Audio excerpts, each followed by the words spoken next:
When working with businesses, our founder, Maureen Frank, spent much of her face-to-face time speaking with leaders, mainly men aligned with the stats, and found that they would say things like, "I'm passionate about diversity and inclusion.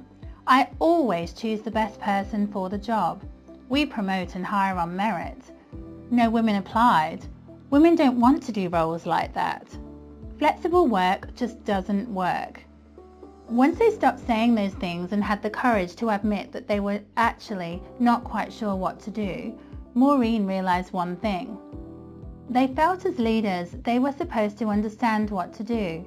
They were supposed to be passionate about those words, diversity and inclusion. Admitting that they didn't know what those words meant as actions was tough because isn't that saying, "I'm not a great leader"?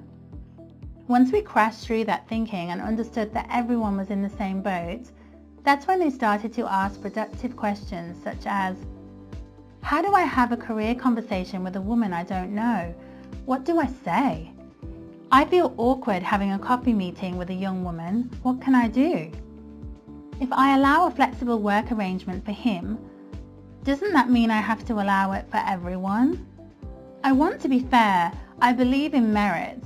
How do I explain that I also need to take other things into account? I get sponsorship, but how do I sponsor someone I don't know and I don't have anything in common with? It was these leaders who were honest and brave enough to show their vulnerability who taught Maureen new things and inspired her to crash into her next epiphany. She brought together all of the conversations, probably over 10,000, and the theory of inclusive leadership and came up with her best program yet, because it works in getting all levels of leadership in the business active, action-orientated, and to become courageous, inclusive leaders. It gets an immediate ROI.